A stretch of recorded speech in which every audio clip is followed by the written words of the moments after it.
का निष्कर्ष भी बहुत बेहतरीन है, इसमें कोई डाउट नहीं है, लेकिन इससे अच्छा मैं एक निष्कर्ष इनको लिख के दे रहा हूँ कि आप अगर इस निष्कर्ष को इंक्लूड करेंगे तो सॉरी और भी बेहतर होगा। देखिए निष्कर्ष कितने अच्छे से मैंने लिखा है कि पटना की धरती पर जन्मे पटना कलम ने अपना स्वर्णिम काल भी देखा और अपने उत्कर्ष की गाथा भी लिखी। उत्कर्ष की गाथा कब लिख रहे थे? 1760 से 1950 के बीच में। और अपने अंतिम चित्रकार ईश्वरी प्रसाद वर्मा के निधन के बाद अपनी ही सरजमी पर ये कला धराशायी हो गई।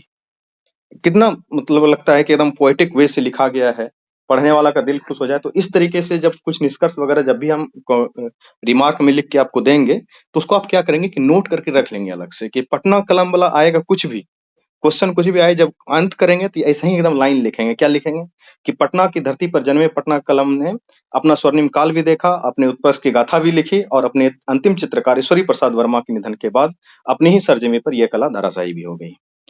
ठीक है, तो आइए चर्चा करते हैं थोड़ा सा इनमें क्या कमियां थी, क्या विशेषताएं हैं। कॉपी अच्छा है, मैं अच्छे कॉपी को ही देखता हूँ जनरली, और बाद बाकी टीम के लोग हैं ही। तो देखिए इन्होंने क्या क्या किया है और क्या क्या इसमें और करनी चाहिए। एक चीज मैं डिस्क्लेमर दे दूं, ये कॉपी पहले से ही बेहतरीन है, फिर भी इन्होंने क्या किया, जो शुरुआत किया ये देखिए कि 18वीं सदी के मध्य में मुगल काल एवं यूरोपीय कला के स्वर्णिम सम्मिश्रण से पटना कलम चित्र शैली का विकास हुआ है। अब देखिए यहाँ पे क्या और एडिशनली हो सकता था। ये हो सकता था कि बिहार की गौरवशाली कला परंपरा की महत्वपूर्ण कड़ी में पटना कलम का उच्च स्थान है। पटना कलम का विकास 18वीं सदी के मध्य में मुगल काल एवं यूरोपीय कला के सम्मिश्रण से हुआ, जिसे पटना शैली के रूप में जानते हैं। ये भी एक अच्छा इंट्रोडक्शन हो सकता था। ठीक है, उसके बाद इन्होंने क्या लिखा है कि मुगल का साम्राज्य के पतन एवं उसके बाद देखिए इन्होंने औरंगजेब का जिक्र नहीं किया है, और मुगल साम्राज्य का पतन बहुत दिन के बाद तक होते रहा है। ठीक है, लेकिन दिक्कत कहाँ हुआ था? दिक्कत तो ये हुआ था ना कि जब औरंगजेब ने राजकीय संरक्षण देना बंद कर दिया, उसके बाद जो चितेरे थे वो मजबूर होकर वहां से भागे थे ना। फिर वो कहाँ गए थे? मुर्शिदाबाद गए थे। यहाँ पे इन्होंने गलती किया है। देखिए वो सीधा उन्होंने बता रहा है कि दिल्ली से पटना आ गए थे। नहीं साहब, दिल्ली से पटना सीधा नहीं आए थे। पहले वो दिल्ली से मुर्शिदाबाद गए थे। क्यों? क्योंकि वहां मुर्शिदाबाद उसका में मीर जाफर का शासन चल रहा था। मीर जाफर बहुत कला प्रेमी व्यक्ति था, इसलिए वो मुर्शिदाबाद गए थे। उसके बाद फिर उसका पुत्र जब मीरान गद्दी पर बैठा तो वो कला पे पाबंदी लगाता है। ये कला दो बार का मारा हुआ है। एक तो औरंगजेब ने जब कला पे पाबंदी लगा दी उस समय, उसके बाद जब मीरान ने कला पे पाबंदी लगाई उस समय फिर वहां से मुर्शिदाबाद से जो है कि कलाकार फिर पलायन करने को मजबूर हो गए। फिर जब वो पलायन किए तो वो पटना में आकर के बसे, पूर्णिया में भी आकर के बसे। उसके बाद और भी इलाके हैं, पर सिर्फ पटना की बात नहीं है, पूर्णिया है, दानापुर है, भोजपुर है, आरा है। अब पटना में भी अगर आपको लिखना है और भी कुछ एक्स्ट्रा दिखाना है कि मुझे और ज्ञान है तो मैं बताता हूँ। पटना में भी लिखिए ना, आपके पटना के मछरहट्टा में आके बस गए, पटना के लोधी कटरा में बस गए, दीनापुर जो दानापुर अभी बोलते हैं उसको दीनापुर में जाकर के बस गए, लोधी चौक पे बस गए, दीवान मोहल्ला में बस गए। जाके देखिए। उसके बाद सिर्फ ये कलाकार यही नहीं बसे थे। मुर्शिदाबाद से आने के बाद फिर इन कलाकारों ने देखा कि हमको राजकीय संरक्षण पेट्रोनेज कहाँ से मिल सकता है। तो क्या देखा इन्होंने कि ये लोग पलायन करने के बाद जो उस समय के स्थानीय जमींदार थे और छोटे छोटे शासक थे, तो बिहार में छोटे छोटे शासक कहाँ पे थे? बेतिया महाराज थे, दरभंगा में थे, पूर्णिया में थे, गया में थे, आरा में थे, इत्यादि इत्यादि जगहों पे संरक्षण के लिए गए। इवन कि बिहार से बाहर जो वाराणसी के राजा ईश्वरी नारायण सिंह जी थे, वहां पे भी कुछ कलाकार गए थे, जैसे दल्लू लाल, हुलसा लाल, छगन लाल, ये सब जो है कि वहां तक गए थे। तो आप समझ गए इसके चीजों को। पहले दिल्ली से औरंगजेब ने इसे जब संरक्षण देना बंद किया तो ये मुर्शिदाबाद गया, किसके संरक्षण में? मीर जाफर के संरक्षण में। जब मीरान उसका बेटा वहां पे गद्दी पे बैठा और वहां उन्होंने पाबंदी लगाई, तो फिर ये कलाकार कहाँ पे आ गए? पलायन करके पटना आए। पटना में भी कुछ इलाकों में बसे, और फिर जो है कि पटना के साथ साथ बिहार के अलग अलग राजघरानों में, दरभंगा, बेतिया, पूर्णिया, गया, आरा इत्यादि इलाकों में, और इवन के वाराणसी में राजा ईश्वरी नारायण सिंह के घर तक ये चले गए थे। तो इसको इतना डिटेल में मैंने बता दिया है, तो इसके कुछ कुछ पॉइंट को आप कंक्लूड कर सकते हैं। उसके बाद देखिए क्या है कि इस शैली को कंपनी शैली भी कहा जाता था, फिर इंडो ब्रिटिश शैली भी कहा जाता था। ये लोग जानते हैं, आप जानते हैं कि इस शैली में जो है कि पुरुष की प्रधानता थी, इसलिए पुरुष शैली भी कहा जाता था। ये सब बात आप जानते हैं। अब देखिए कि पटना कलम चित्र शैली के प्रकार हैं, किस तरीके से इसमें बनाया जाता है। तो जो इन्होंने जो चित्र लिखा है कि किसका किसका चित्र बनता था, इन्होंने क्या लिखा है कि एक तो इस शैली की विशेषता, एक गलती की है, बताता हूँ मैं उसको भी, कि शैली की विशेषता क्या थी? मछली बाजार, ठेला गाड़ी का चित्र, लोहार का चित्र, मेला का चित्र, तो इतना ही लिखा है। अगर आप और लिखना चाहते हैं तो लोहार का चित्र, लोहार का, सोनार का, इक्के वाले का, पालके वाले का, रंगरेज का, पालके उठाते कहार का, इत्यादि इत्यादि लिख सकते हैं। या फिर आप इसमें क्या कर सकते थे, एक वर्ग बना सकते थे। कैसे वर्ग बना सकते थे कि जो श्रमिक वर्ग है उसमें कौन कौन से हैं, कुम्हार है, नौकरानी है, भिस्ती है। फिर दस्तकारी वर्ग है, दस्तकारी वर्ग में कौन कौन लोग हैं, बढ़ई है, लोहार है, सुनार है, रंगरेज है। उसके बाद तत्कालीन आवागमन के जो साधन थे उसका एक ऐसे करके लाइन बना सकते हैं, चूंकि मैं अभी पेन टैब लगाया नहीं हूँ, वरना मैं बता के बनाता कि ऊपर में हेडिंग क्या देंगे, क्या कहते हैं, तत्कालीन आवागमन के साधन। उसमें क्या डालेंगे, पालकी, घोड़ा, हाथी, इक्का, बैलगाड़ी इत्यादि। उसके बाद भी और भी चित्रण हुए किसके किसके, तो मदरसा के, पाठशाला के, दाह संस्कार के, त्योहारों के, जैसे त्योहार में होली हो गया, दशहरा हो गया, इत्यादि इत्यादि। साधु संतों के भी चित्र बनाए गए हैं, तो इस तरीके से लिखते हैं। उसके बाद फिर खेत जोतते किसान, इन्होंने अच्छे से लिखा है बकायदे कि पशु का चित्र में मोर इन्होंने बनाया है। जैसे पशु के चित्र में क्या है कि जो पशु का चित्र ये लोग बनाते थे उसमें इतनी बारीकी करते थे कि ऐसे लगता था कि उनके पशु विज्ञान की विशेषता है, पता उनको, इतनी बारीकी उनमें होती थी। ठीक है। इन्होंने एक गलती और आगे किया है, उसको मैं अब दर्शन दिखाता हूँ। देखिए, ये मिस्टेक क्या है यहाँ पे इन्होंने किया है कि इस प्रकार के चित्रों में पृष्ठभूमि एवं लैंडस्केप का ज्यादा प्रयोग नहीं हुआ है। अब देखिए, इसी शब्द को एक प्रशासक बोलेगा तो कैसे बोलेगा, इस चीज को समझिए।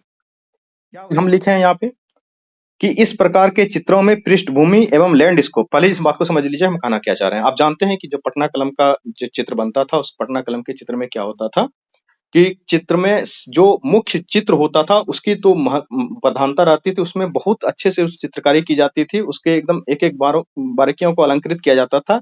लेकिन चित्र में और भी दो चीज होता है, एक बॉर्डर होता है और एक बैकग्राउंड होता है। तो पटना कलम के चित्र में जो बैकग्राउंड होते थे वो व्हाइट हुआ करते थे, बॉर्डर किसी में होते थे तो किसी में नहीं भी होते थे। सिर्फ इसका एक कारण आर्थिक भी है, जो बॉर्डर और बैकग्राउंड नहीं देने का एक कारण आर्थिक भी है कि जो पेंटिंग वो बनाते थे वो कम खर्चीला हुआ करता था, इसके कारण से। ठीक है, तो अब देखिए इन्होंने, इनका क्या है, इसको समझिए कि इस प्रकार के चित्रों में पृष्ठभूमि एवं लैंडस्केप का ज्यादा प्रयोग नहीं हुआ है। आप इसको दूसरे शब्दों में कैसे लिखेंगे कि इस प्रकार के चित्रों में पृष्ठभूमि एवं लैंडस्केप का कम प्रयोग हुआ है। अब इसको समझिए, यहाँ से यहाँ लिखेंगे कि कम प्रयोग किया गया है। सादगी एवं समानुपातिक विन्यास पटना कलम की महत्वपूर्ण विशेषता है। अब समझ गए कितने अच्छे तरीके से जो बातें हमारी कमजोरी थी उसको मैंने छिपा दिया कि सादगी एवं समानुपातिक विन्यास पटना कलम की महत्वपूर्ण विशेषता है। जो हमारी कमी थी मैंने उसको क्या किया, विशेषता बता दिया। ठीक है, तो इस तरीके से शब्दों का प्रयोग करने का प्रयास करेंगे। उसके बाद कजली स्याही, ये ओबवियस सी बात आप जानते हैं, पेंसिल एवं चारकोल वगैरह का यूज किया जाता था। इसके बाद इन्होंने क्या किया है कि रंग वगैरह कहाँ से आते थे, तो जो लाल रंग था वो लाह से ओबवियस सी बात है प्राप्त होता था। पीला रंग कुसुम के फूल से लाया जाता था। नीला रंग नील से लिया जाता था। उसके बाद हरा रंग जो है कि सेम के पत्ता से, और नीला रंग और पीला रंग को मिला करके जो है कि क्या कहते हैं, हरा रंग प्राप्त होता था।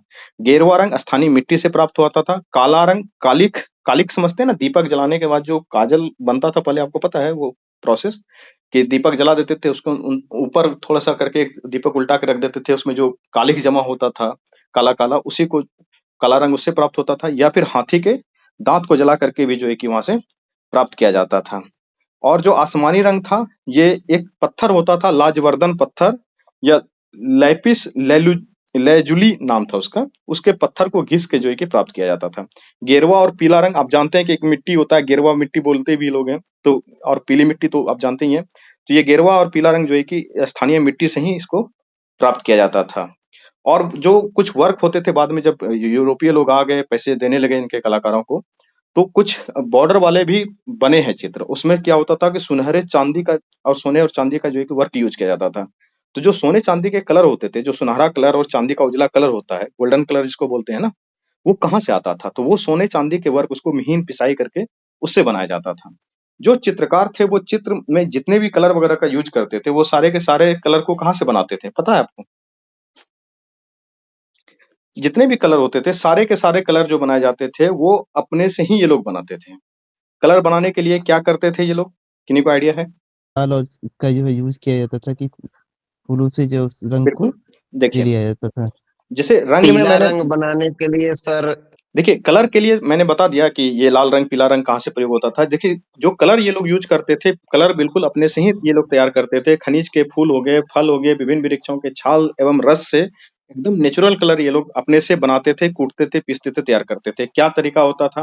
मैंने बताया कि हड़ताल पत्थर से पीला रंग प्राप्त किया जाता था, तो उस हड़ताल पत्थर को घिसा जाता था। नीले पत्थर से नीला रंग प्राप्त होता था, तो उसको घिसा जाता था। गेरुआ मिट्टी और तेल के दीपक की फुलिया से काला रंग प्राप्त होता था। सीप समझते हैं ना? सीप को जला करके सफेद रंग प्राप्त किया जाता था इनके द्वारा। और चटकदार पीला रंग के लिए जो गाय को हल्दी खिलाकर उसके मूत्र को कई दिनों तक पहले रखा जाता था। तो आप जानते हैं कि गाय का मूत्र पीला हो जाता है, और फिर उसमें बबूल का बाकायदे गोंद मिलाया जाता था। गाय के मूत्र में बबूल का जब गोंद मिलाते थे, 3-4-5 दिन तक आप ऐसे भी देखेंगे कि गौमूत्र अगर कहीं इकट्ठा होके रहता है तो वो पीला ही हो जाता है। और उसमें बबूल का गोंद मिलाने के बाद एक जो है कि उसको क्या होता था, पीला कलर प्राप्त हो जाता था। क्लियर है? कलर का जैसे कुछ नाम है कि उड़िया सफेद मतलब व्हाइट। देखिए यहाँ पे मैंने लिखा है इसको, कि ये कलर का क्या रंग है, इसका मतलब क्या है, थोड़ा सा समझ लीजिए कि क्या क्या मतलब होता है। आप इसको नोट भी कर सकते हैं कि जैसे कि क्या कहते हैं, उड़िया सफेद है, उसका मतलब क्या हो गया, व्हाइट। तो उजला कलर को ये लोग अपनी भाषा में क्या बोलते थे, उड़िया सफेद बोलते थे। जो हरा रंग होता था उसको क्या बोलते थे, ग्रीन कलर को हरा माटा बोलते थे। जो गोल्डन कलर होता था उसको क्या बोलते थे, हल्कारी सोना बोलते थे। गोल्डन येलो को क्या बोला जाता था, सोन दर्ज बोला जाता था।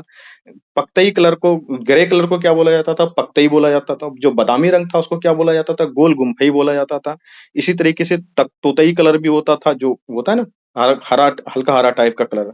उसके बाद जो है कि पक्तई भूरा, एक पक्ता चिड़िया होता है, उसी का कलर ये पक्तई भूरा कहलाता है। और ये लोग जो कलर बनाते थे, अब देखिए कि कितनी बारीकी का ध्यान रखा जाता था पेंटिंग बनाने में। इस चीज को समझिए कि बरसात के दिनों में ही सारे कलर को कूट पीस के इकट्ठा करके रखा जाता था। क्यों? क्योंकि कलर में किसी भी तरीके का धूल कण ना मिले। आप समझ सकते हैं कि कितना कलर के प्रति सेंसिटिव है हमारे कलाकार। उसके बाद रंगों की जो कुटाई होती थी, वो सवेरे ही कर लिया जाता था। क्यों? क्योंकि सवेरे का मौसम बिल्कुल साफ और शांत रहता है, किसी भी तरीके का धूल कण ना मिले। और कोई धूल कण ना मिलने से क्या होगा, कलर में बहुत ही क्या कहते हैं, एक्यूरेसी रहेगी। तो इस चीज का भी ये लोग ध्यान रखते थे। एक कमी की ओर और मैं आता हूँ। जैसे कि इन्होंने स्टार्टिंग में लिखा है कि पटना चित्रकारी जो है कि क्या कहते हैं, ब्रिटिश और मुगल शैली है। देखिए, पटना चित्रकारी में ब्रिटिश और मुगल शैली है, इसमें कोई डाउट नहीं है। लेकिन पटना चित्रकारी ब्रिटिश शैली, मुगल शैली और खास करके जो स्थानीय शैली है, उसका सम्मिश्रण ही इसको विशेष बनाता है। तो आप कहेंगे कि सर कौन सी स्थानीय शैली, किसका सम्मिश्रण? तो देखिए, जब दिल्ली में मुगल सल्तनत चल रहा था, जहांगीर उस समय उसका कार्यकाल चल रहा था। जहांगीर काफी कला प्रेमी थे और वो काफी अच्छे चित्रकार खुद भी थे, आप ये बात को जानते हैं। लेकिन उसके बाद भी उसके दिल्ली सल्तनत के साथ साथ, सॉरी, मुगल सल्तनत के साथ साथ अलग अलग जो है कि शासन राजपूताना वगैरह के चल रहे थे। तो उसमें जो है कि अलग अलग शैली का उस समय चित्रकला का विकास हुआ था। इस बात को आप समझेंगे कि बहुत सारी शैली थी, जैसे कि चंबा शैली, मंडी शैली, वसुहली शैली, कंगड़ा शैली, गढ़वाल शैली, कुल्लू शैली, पहाड़ी शैली। इस तरीके से ये जो पहाड़ी इलाकों में थे या फिर राजपूताना के इलाकों में थे, इनकी शैली थी। उसका फिर मथुरा में अपनी उसकी शैली चलती थी। फैजाबाद हो गया, वाराणसी हो गया। इसी तरीके से जो पटना कलम शैली ये विकास हुआ, पटना कलम शैली का विकास एक तरीके से समझिए कि अभाव का ही विकास है। चित्रकार बॉर्डर क्यों नहीं बनाता था? ताकि उसको क्या हो, क्योंकि उसको पृष्ठभूमि में जो कलर लगते थे, जो पृष्ठभूमि में प्राकृतिक कलर लगता है ना, बैकग्राउंड जब बनता है तो आप देखते होंगे कि अच्छे अच्छे चित्र के पीछे बहुत बढ़िया बैकग्राउंड रहता है, उसके बाद चित्र रहता है। तो बैकग्राउंड में बनाने में भी तो काफी कलर लगते हैं। चूंकि इनके पास कलर नहीं था, इनको इनको किसी भी तरीके का पैट्रोनेज नहीं था, कि कोई राजकीय सहायता प्राप्त नहीं था। तो अपने से ही कलर बनाना है, अपने से सारा चीज करना है, उसी चित्र को बेचना, उसी से जीवन यापन करना है। तो इन्होंने क्या किया कि बैकग्राउंड को ओमिट कर दिया, बैकग्राउंड पे ध्यान नहीं दिया। लेकिन जो चित्र इन्होंने बताया, उन चित्रों की काफी प्रधानता रही। आप सुने होंगे कि महादेव लाल के द्वारा जो बनाया गया है रागनी गंधारी का चित्र, उसमें नायिका का विरह अवसाद को बहुत बारीकी से दर्शाया गया है। आप ये सुने होंगे कि यमुना प्रसाद के द्वारा जो बेगमों की शराबखोरी का चित्र बनाया गया है, इसके चेहरे के भावों को, पृष्ठभूमि और वेशभूषा के चित्र को बहुत महत्वपूर्णता से दर्शाया गया है। तो ये क्या है कि चित्र प्रधान है, हमारी शैली क्या है, चित्र प्रधान है। हम चित्रों पे ज्यादा बात करते हैं, उसके बैकग्राउंड और बॉर्डर पे बहुत ज्यादा बात नहीं करते हैं। ठीक है, देखिए आगे कि उत्सव त्योहार, पशु पक्षी का चित्र, स्थापत्य कला का चित्र, तो भवन महल मंदिर मस्जिद, कृति का चित्र, तो चेहरा, फिर सुलेख चित्र। और एक चित्र ये भी था, स्केच भी ये लोग बनाते थे। वो जो कालिख टाइप का होता था ना, उससे स्केच टाइप का भी ये लोग बनाते थे। तो बहुत सारे और भी लिख सकते हैं कि जो हमारी मुगल शैली थी वो क्या था, कि बहुत ज़्यादा उसमें बॉर्डर वगैरह की जो अलंकरण उसको बोला जाता था कि जो मुगल कला थी उसकी कला अलंकरण प्रधान थी, लेकिन हमारी कला क्या थी? पृष्ठभूमि सादा था, हमारा कला विषय प्रधान था। जन विषयक चित्र हमारे कलाकार बनाते थे, जैसे कि बाजार शैली का चित्र, जीवन यापन का चित्र, आम परिवेश का चित्र, रहन सहन का चित्र, परिधान का चित्र, तीज त्योहारों का चित्र, धौकनी चलाने वाला, भांति चलाने वाला, तिलंगी समझते हैं? जो पतंग बनाना होता है ना, उसको तिलंगी बोला जाता है। मछली बेचने वाला, बाल बनाता हुआ नाई, दाढ़ी बनाता हुआ नाई, भिश्ती, पानी ले जाते हुआ जो है कि भिश्ती, इस तरीके के बहुत सारे चित्र भी इस कला में बनाए जाते थे। उसके बाद फिर इन्होंने इसको इंड करने का प्रयास किया है। आइए अब इंड की ओर चलते हैं कि क्या इन्होंने किया है। पतन, इन्होंने क्या लिखा है पढ़िए आप लोग भी। अच्छा, हैंडराइटिंग भी बहुत अच्छा है इनका। कम के कारण जो है कि इसका हो गया, खत्म हो गया। संरक्षक जो राधा मोहन बाबू थे, इनकी मृत्यु के बारे में डिस्प्यूट मैंने 3 जगह पढ़ा है और 3 तरीके का पढ़ा है। कोई 1907 लिख रहे हैं, कोई 1997 लिख रहे हैं, कोई 1949 लिख रहे हैं। इसलिए मैंने 1900 जो हाँ हाँ 1997 के पास 90 के पास है। हाँ, वही मैं 1997 यहाँ पे ब्रैकेट में लिख दिया हूँ, लेकिन फिर भी मैं अलग-अलग जगह 2-3 चीजें पढ़ा हूँ, इसलिए मैं 1997 पे ही हूँ। अगर कहीं मिस्टेक होगा तो देख जी सकते हैं। वैसे 1997 ज्यादा सही है। उसके बाद इन्होंने किया है। अब देखिए हुआ क्या कि लिथो प्रेस के आ जाने के बाद एक तो समझिए कि लड़ाई वगैरह में लोग युद्ध में राजा सब उलझ गए, जो स्थानीय जमींदार थे वो भी युद्धों में उलझ गए। इसलिए चित्रकारों को जो है कि कम संरक्षण मिलने लगा। तो ये चित्रकार अभी तक क्या कर रहे थे कि अपना चित्र बेच के ही जीवन यापन करने का प्रयास करते थे, लेकिन लिथो प्रेस आने के बाद क्या हुआ कि चित्र छपकर बिकना स्टार्ट हो गए। तो जो चित्र आप समझते हैं कि कोई हैंड का बनाया हुआ पेंटिंग आज भी बहुत महंगा मिलता है, 8-10 हजार में मिलता है। वही अगर कोई पेंटिंग प्रेस वाला होगा तो कितना में 2-4-500 रुपया में मिल जाएगा। तो 100 रुपया में वो जो चीज मिलेगा वो लिथो प्रेस आने के बाद 5 रुपया 4 रुपया में मिलना स्टार्ट हो गया। तो इसके कारण भी क्या हुआ था कि चित्रकारों का धीरे धीरे पतन होना स्टार्ट हो गया, क्योंकि ये इकोनॉमिकली वायबिलिटी इन लोगों की रहा ही नहीं। उसके बाद फिर इन चित्रकारों ने क्या किया, इसमें से बहुत सारे चित्रकार पलायन कर गए, कोई पटना चले गए, कोई कलकत्ता चले गए। इवन की इसी में जो अंतिम चित्रकार थे वो भी वो यहाँ से पटना जो है कि क्या सॉरी कलकत्ता चले गए थे। उसके बाद कलकत्ता चले गए हाँ, थे। कलकत्ता चले गए थे। और इस तरीके से क्या हुआ कि इस कला का धीरे धीरे पतन हो गया। तो वर्तमान स्थिति इन्होंने अच्छा लिखा है कि 2010 से बिहार सरकार द्वारा अपनी सांस्कृतिक धरोहर को जागरूकता फैलाने के लिए पटना कलम के नाम से एक थीम पर क्या होता है, कैलेंडर प्रकाशित किया जा रहा है। और वर्तमान समय में पटना शैली के चित्र को Patna college, art college, Patna museum, Khudabakhsh library, Bihar museum, British library में संरक्षित किए हुए रखा गया है। अब इसमें और भी कुछ पॉइंट्स हैं, जैसे कि मुगल शैली से ये चित्र कैसे अलग था। मुगल शैली से इसका क्या तुलनात्मक अध्ययन जब हम लोग करेंगे तो मुगल शैली से इसकी क्या कहते हैं समानता क्या थी और मुगल शैली से भिन्नता क्या थी, ये भी इस चीज में पढ़ना है।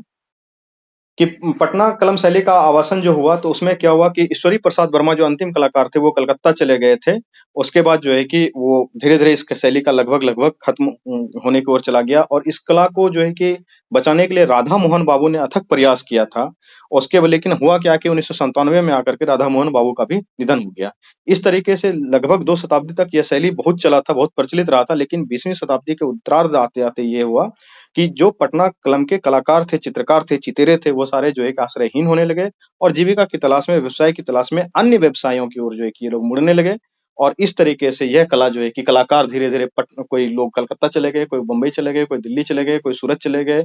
उस समय कोई मद्रास चले गए तो उस समय। और इस तरीके से फिर इस कला का जो है कि लगभग समाप्ति हो गया। सरकार को अब चाहिए कि इस कला को आगे बढ़ाने के लिए जिस तरीके से मधुबनी पेंटिंग को सरकार आगे बढ़ाने का प्रयास कर रही है, उसी तरीके से पटना कलम पेंटिंग को भी आगे बढ़ाने का प्रयास करे, क्योंकि पटना कलम पेंटिंग हमारी एक समृद्ध विरासत हो सकती है, एक समृद्ध जो है कि इतिहास को दर्शाता है। बताइए कैसा लगा? काफी इंफॉर्मेटिव था सर। और मैडम ने जो कॉपी लिखा वो भी काफी, लेकिन इतना सब लिख पाएंगे? ये तो काफी ज्यादा लगता है, लंबा था ये। नहीं, ये मैडम ने जो कॉपी लिखी है, ये जो रश्मि शर्मा इसका नाम है, ये काफी अच्छा लिखी है। क्योंकि मैं सारे कॉपी को देखा, उसमें से जो अच्छा कॉपी था उसको मैंने लिया। उसके बाद ही मैंने इसको चेक किया है और इसके बाद मैंने इतने पॉइंट्स को निकाल के दिया है। तो बताइए बाकी जो हम आप इसमें जो वैल्यू एडिशन किया सर वो काफी है, मतलब तो समझिए कि सारा निचोड़ आप इसमें डाल दिए, मतलब जो भी इसके लिए हो सकता है इस कलम शैली के लिए। बिल्कुल। और कोई? ये कॉपी सर हम लोग को ग्रुप में उपलब्ध करवा दीजिएगा। ये भेज दिया है मैंने, टेलीग्राम खोल के देखिए, मैंने भेज दिया है इसको। सर मेरा एक रिक्वेस्ट सर उसमें पिन किया हुआ नहीं रहता है सर, अच्छा इस वजह से अच्छा, मैं सारा डाउनलोड पिन करना कर देता पड़ता है। हूँ, अभी मैं पिन कर देता हूँ इसको। बिल्कुल नहीं रश्मि, आपने लिखा बहुत अच्छा है, बेहतरीन है, आपकी कॉपी बेहतरीन थी, इसलिए मैंने खुद इसको चेक करने के लिए मैंने चुना ही है। और आप थैंक यू इतना सर। भी लिख के आएंगे तो कहीं कोई कमी नहीं है। आपको मार्क्स भी मैंने काफी दिए हैं, आप देख सकते हैं, लास्ट में जाइए देखिए, थैंक यू वहाँ पे सर। फीडबैक वगैरह लिखा हुआ है, वेरी गुड लिखा हुआ है, ठीक है, कीप इट आप थैंक लिखा यू हुआ सर। है, और थैंक यू। 29-30 के आसपास मार्क्स दिए गए हैं। ऐसा नहीं कि आपकी कॉपी में कोई बहुत कमी थी, लेकिन एज ए टीचर मेरा उद्देश्य ये है कि प्लेटफॉर्म पे आऊं तो बच्चों को एडिशनल इन्फॉर्मेशन दूं, ताकि आप उसे नोट कर नहीं सकें, नहीं और अब जब सर। आप लिखें अगली बार तो उसको वैल्यू एडिशन कर सकें, क्योंकि मार्केट में लगभग कॉपी इतने ही लोग लिखते हैं, और उसमें जब तक आप कुछ एक्स्ट्रा वैल्यू एडिशन नहीं करेंगे तो फिर टीचर किस बात के लिए। ठीक है, तो उसको हाँ आप जी। नोट करके रखेंगे, 2-4 पॉइंट भी लिखेंगे ना, तो 1-2 नंबर भी एक्स्ट्रा आ गया तो बहुत नंबर आ गया। ठीक है, हाँ जी sir. Thank you Telegram sir. Address मैं दे देता हूँ अभी, टेलीग्राम एड्रेस ISPCS इंस्टीट्यूट्स के नाम से सर्च करेंगे मिल जाएगा, नहीं मिलता है तो आप मेरे नंबर 9572799127 पर मैसेज करें, तो मैं आपको बता देता हूँ। व्हाट्सएप ग्रुप भी दे दूंगा, टेलीग्राम का एड्रेस भी दे दूंगा। ISPCS इंस्टीट्यूट यूट्यूब चैनल पे भी सर्च कर सकते हैं इसको, ये मिल जाएगा। सर ठीक है, मतलब एक दो कॉपी और डिस्कस कर लीजिए कि अभी हिंदी वाला हो गया, एक इंग्लिश वाला भी डिस्कस कर लीजिए। इंग्लिश वाला भी कर लेंगे। कितना बज गया, टाइम देखने दो, 10:11 बज अभी रहा सर है। 11:45 हो रहा है सर, कोई दिक्कत नहीं है।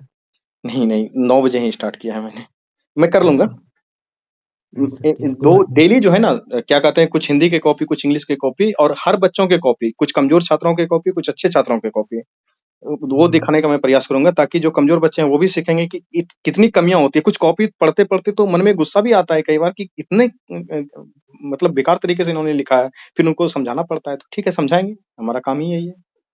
निकल गया हम लोग का इस वजह से सर। आज हम लोगों का कट ऑफ के डिस्कशन में ज्यादा टाइम निकल गया ना। जी जी सर। कोई नहीं, हम लोग फिर कल मिलेंगे, कल भी बहुत सारी चीजें डिस्कस करेंगे, और अलग अलग सब्जेक्ट के आपको क्वेश्चन भी लगातार मिलते रहेंगे। तो कुल मिला के अच्छा लगा ना डिस्कशन, ये बताइए। जी सर, बहुत जी शानदार। सर। चलिए, हम हो गए, आदित्य सर हो गए, कार्तिकेयन सर हो गए, बहुत सारे और भी लोग हैं, टाइम टाइम पे आते रहेंगे, इस तरीके से डिस्कस करते रहेंगे आप लोगों के साथ। बहुत बहुत धन्यवाद।